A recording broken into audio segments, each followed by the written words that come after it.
জয় মা কালী, জয় বাবা শনিদেব, জয় বাবা ভোলেনাথ। তো নমস্কার বন্ধুরা, আজকে আমরা আলোচনা করতে চলেছি তুলা রাশি বা লগ্নের জাতক জাতিকাদের এই এপ্রিল মাসের সম্পূর্ণ রাশিফল। কোন কোন দিক এই তুলা রাশি বা লগ্নের জাতক জাতিকাদের এপ্রিল মাসটায় ভালো কাটবে, কোন কোন বিষয়ে কিন্তু সতর্ক থাকতে হবে এই তুলা রাশি বা লগ্নের জাতক জাতিকাদের এই মাসে। এছাড়াও এই মাসের জন্য তুলা রাশি বা লগ্নের জাতক জাতিকাদের শুভ সংখ্যা, শুভ রং, শুভ দিক এবং শুভ রত্ন সবই কিন্তু আলোচনা করতে চলেছি আজকের এই ভিডিওটিতে। তাই জন্য আজকের ভিডিওটা কিন্তু অত্যন্ত বেশি গুরুত্বপূর্ণ হতে চলেছে তুলা রাশি বা লগ্নের জাতক জাতিকাদের জন্য। সেই জন্য আমি আপনাদের কাছে অনুরোধ করব, ভিডিওটিতে অবশ্যই একটি লাইক, একটি শেয়ার এবং চ্যানেলটিকে সাবস্ক্রাইব করে আমাদের পাশে দাঁড়াতে কিন্তু ভুলবেন না। এবং কমেন্ট বক্সে কিন্তু অবশ্যই জানাবেন জয় মা কালী, মা দক্ষিণা কালী কিন্তু আপনাদের সমস্ত বিপদ ও দুঃখের হাত থেকে রক্ষা করবেন। তো চলুন আজকের ভিডিওটা শুরু করা যাক। তুলা রাশি কিন্তু হচ্ছে রাশিচক্রের সপ্তম রাশি। এটি রাশিচক্রের 180 থেকে 210 ডিগ্রি পর্যন্ত কিন্তু বিস্তৃত। চিত্রা নক্ষত্রের, স্বাতী নক্ষত্রের এবং বিশাখা নক্ষত্রের জাতক জাতিকারা তুলা রাশির কিন্তু অন্তর্ভুক্ত হয়। এই রাশির অধিপতি কিন্তু হচ্ছেন শুক্রদেব। তো চলুন এবার জেনে নেওয়া যাক যে এই এপ্রিল মাসে তুলা রাশি বা লগ্নের জাতক জাতিকাদের জন্য কোন গ্রহের অবস্থান কোথায় রয়েছে। প্রথমেই যেই গ্রহের কথা বলবো সেটা কিন্তু হচ্ছে রবি। একাদশ ঘরের অধিপতি রবি 14/4/2025 সোমবার মীন রাশি থেকে মেষ রাশিতে কিন্তু পরিবর্তিত হচ্ছে। এরপরে বলবো কিন্তু হচ্ছে বুধ, নবম এবং দ্বাদশ ঘরের অধিপতি বুধ এই মাসে মীন রাশিতে তার সঞ্চার অব্যাহত রাখছে। এখানে কিন্তু যেটা দেখা যাচ্ছে বুধ কিন্তু নিচস্থ থাকবে, এটা কিন্তু মাথায় রাখবেন। এরপরে যেটা বলবো সেটা হচ্ছে শুক্র, প্রথম এবং অষ্টম ঘরের অধিপতি শুক্র এই মাসে মীন রাশিতে তার সঞ্চার কিন্তু অব্যাহত রাখছে। শুক্র কিন্তু এখানে উচ্চস্থ। এরপরে বলবো মঙ্গল, দ্বিতীয় এবং সপ্তম ঘরের অধিপতি মঙ্গল 3/4/2025 বৃহস্পতিবার মিথুন রাশি থেকে কর্কট রাশিতে পরিবর্তিত হচ্ছে। মঙ্গল কিন্তু এখানে হচ্ছে নিচস্থ। এরপরে বলবো বৃহস্পতি, তৃতীয় এবং ষষ্ঠ ঘরের অধিপতি বৃহস্পতি এই মাসে বৃষ রাশিতে তার সঞ্চার কিন্তু অব্যাহত রাখছে। এরপরে বলবো শনি, চতুর্থ এবং পঞ্চম ঘরের অধিপতি শনি এই মাসে মীন রাশিতে তার সঞ্চার কিন্তু অব্যাহত রাখছে। এরপর আসছি রাহুতে, রাহু এই মাসে মীন রাশিতে তার সঞ্চার অব্যাহত রাখছে। এরপরে বলবো কেতুকে নিয়ে, কেতু কিন্তু এই মাসে কন্যা রাশিতে তার সঞ্চার অব্যাহত রাখছে। অতএব এই ঘরের পরিবর্তন অনুযায়ী, এই রাশির গোচর অনুযায়ী কিন্তু যেটা দেখা যাচ্ছে যে তুলা রাশি বা লগ্নের জাতক জাতিকাদের জন্য এই এপ্রিল মাসটি মিশ্র ফল দেবে। পেশাগতভাবে আপনি কিছু উন্নতি এবং পরিবর্তন কিন্তু দেখতে পাবেন এবং আর্থিক দিক থেকে কিন্তু সময় গড়পড়তা থাকবে। পেশাগতভাবে প্রথম 2 সপ্তাহ ভালো কিন্তু ফল দেবে। যারা পেশায় উন্নতির চেষ্টা করছেন তারা প্রথম 2 সপ্তাহে কাঙ্ক্ষিত ফল কিন্তু পাবেন। পরে স্থান বা পদে অপ্রত্যাশিত পরিবর্তন নির্দেশিত হচ্ছে।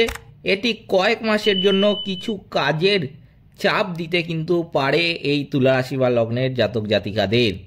যদি আপনি আপনার পেশা সম্পর্কিত ভ্রমণের পরিকল্পনা করেন তবে আমি বলবো যে যাত্রা শুরু করার আগে সমস্ত গুরুত্বপূর্ণ নথি ভালো মতো কিন্তু পরীক্ষা করা দরকার। ভালো মতো পরীক্ষা করে নেবেন কিন্তু সমস্ত নথি, এই বিষয়ে কিন্তু অত্যন্ত বেশি এই সময় সতর্ক থাকবেন। কারণ যেটা দেখা যাচ্ছে গুরুত্বপূর্ণ নথি ভুলে যাওয়া বা হারানোর একটা সম্ভাবনা কিন্তু লক্ষ্য করা যাচ্ছে। তাই জন্যই আমি কিন্তু বলে দিচ্ছি আগে থেকে এই বিষয়ে সতর্ক থাকবেন। যদি আপনি চাকরি পরিবর্তন বা বিদেশে যাওয়ার পরিকল্পনা করেন তবে এই মাসের প্রথমার্ধে কিন্তু করতে পারেন সেটা। আপনি কিন্তু তার জন্য অত্যন্ত ভালো ফল পাবেন। এখন কোনো কাজ করার আগে কিন্তু সেই কাজ সঠিক সময় করা দরকার। সেই কাজের জন্য উপযুক্ত যেই সময় সেই সময় করা দরকার। খারাপ সময় কিন্তু কোনো কাজ করা উচিত নয়। সেই জন্য কোনো কাজ করার আগে কিন্তু অবশ্যই গ্রহ নক্ষত্র বিচার করে সময় দেখে সেই শুভ কাজ করেন, তাহলেই কিন্তু আপনি সেই শুভ ফল পাবেন। আর যদি আপনি শুভ কাজ কোনো অশুভ সময় করেন তাহলে কিন্তু কোনো ভালো ফল আপনি কোনোদিনই জীবনে দেখতে পাবেন না। এই জন্য কিন্তু প্রতিটা কাজ করার আগে সময় নির্ধারণ করে, সময় বিবেচনা করে সেই কাজ করা হয়। তাই জন্য যেই কাজটা যেই সময় করার দরকার সেই সময় করবেন, অন্য সময় কিন্তু করতে যাবেন না। যদি আপনাদের এই বিষয়ে কোনো জিজ্ঞাসা থাকে, আমি কিন্তু বলবো যে আপনি কিন্তু আমায় সেই প্রশ্নটি জিজ্ঞাসা করতে পারেন নিচের কমেন্ট বক্সে। এরপর আমি বলবো স্বাস্থ্যের দিক, যেটা দেখা যাচ্ছে এই তুলা রাশি বা লগ্নের জাতক জাতিকাদের কিন্তু স্বাস্থ্যের দিক প্রথম 2 সপ্তাহ গ্রহ নক্ষত্রের গোচর অনুযায়ী কিন্তু ভালো থাকবে, এবং পরে কিন্তু আপনার পেট গরম লাগা সম্পর্কিত স্বাস্থ্য সমস্যা দেখা দিতে পারে। পর্যাপ্ত বিশ্রাম এবং সঠিক খাদ্য গ্রহণ করলে সেই স্বাস্থ্য সমস্যা কিন্তু কমবে। ষষ্ঠ ঘরে নিচস্থ বুধের সঞ্চারের কারণে পেট এবং ত্বক সম্পর্কিত স্বাস্থ্য কিন্তু সমস্যা হতে দেখা যাবে। এরপরে আসবো আর্থিক দিকে।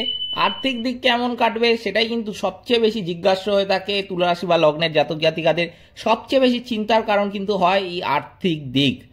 সেই দিকে কিন্তু আমি বলবো যে আর্থিকভাবে এই মাসটি আপনাকে মিশ্র ফল দেবে। প্রথম 2 সপ্তাহ আপনার ভালো আয় হবে এবং শেষ 2 সপ্তাহ কিন্তু কিছু অপ্রত্যাশিত ব্যয় হবে। যেহেতু অষ্টম ঘরে বৃহস্পতির সঞ্চার, তাই জন্য কিন্তু 1 বছর ধরে আপনি খারাপ আর্থিক পরিস্থিতির সম্মুখীন হয়েছেন। তাই এই মাস থেকে আপনার আর্থিক পরিস্থিতিতে কিছুটা উন্নতি কিন্তু আগের থেকে দেখতে পাবেন। ষষ্ঠ ঘরে শনির সঞ্চার আপনাকে আর্থিক বৃদ্ধিতে কিন্তু অত্যন্ত বেশি সাহায্য করবে। যারা ব্যবসায় আছেন তাদের কিন্তু আমি বলবো যে প্রথম 2 সপ্তাহ ভালোই কাটবে, ভালো উন্নতি কিন্তু দেখতে পাবেন আপনি ব্যবসা ক্ষেত্রে।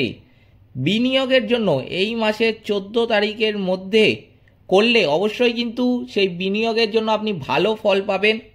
পরে আপনার কিছু আর্থিক ক্ষতি বা আপনার অংশীদারের সাথে কিন্তু সমস্যা কিছু হতে পারে। তাই জন্য কিন্তু আমি বলবো যে বিনিয়োগ যদি করারই হয় ব্যবসা ক্ষেত্রে, সেই বিনিয়োগ করার জন্য আমি কিন্তু বলবো অবশ্যই 14 তারিখ, এপ্রিল মাসের 14 তারিখের মধ্যে করবেন, তারপরে কিন্তু করতে যাবেন না।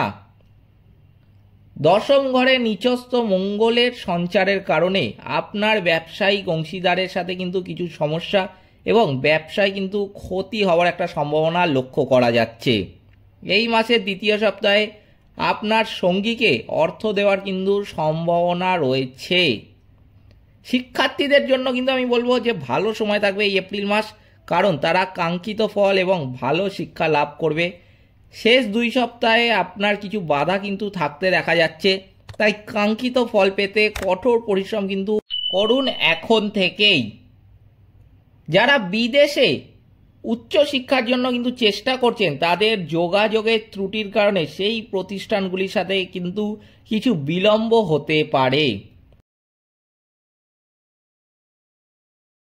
এবার আমি বলবো তুলা রাশি বা লগ্নের জাতক জাতিকাদের জন্য এই এপ্রিল মাসের শুভ সংখ্যা কিন্তু হচ্ছে 96, 96। শুভ দিক অগ্নিকোণ, শুভ রত্ন কিন্তু হচ্ছে হিরে, শুভ রং কিন্তু হচ্ছে সাদা।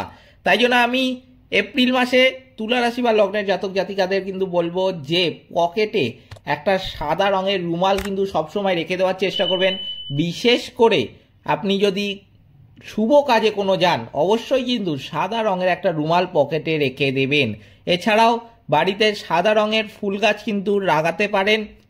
বাড়িতে যদি রং করান আপনারা, এখন আমি কিন্তু বলবো অবশ্যই সাদা রংটা করান। সাদা রং কিন্তু আপনাকে এই এপ্রিল মাসে অত্যন্ত সাফল্যের চূড়ায় পৌঁছে দিতে সাহায্য করবে। এছাড়াও কিন্তু আমি বলবো যে কোনো কাজেই আপনারা যান না কেন, সাদা রঙের পোশাক কিন্তু বেশি করে ব্যবহার করতে পারেন। সাদা রঙের পোশাক কিন্তু কাউকে দানও করতে পারেন, তাতেও কিন্তু আপনারা শুভ ফল পাবেন। এই ছিল তুলা রাশি বা লগ্নের জাতক জাতিকাদের এপ্রিল মাসের সম্পূর্ণ রাশিফল। ভিডিওটিতে কিন্তু অবশ্যই একটি লাইক, একটি শেয়ার এবং চ্যানেলটিকে সাবস্ক্রাইব করে আমাদের পাশে দাঁড়াতে কিন্তু ভুলবেন না, এবং কমেন্ট বক্সে কিন্তু অবশ্যই জানাবেন জয় মা কালী। মা দক্ষিণা কালী কিন্তু আপনাদের সমস্ত বিপদ ও দুঃখের হাত থেকে রক্ষা করবেন। সকলে ভালো থাকবেন, সুস্থ থাকবেন। নমস্কার।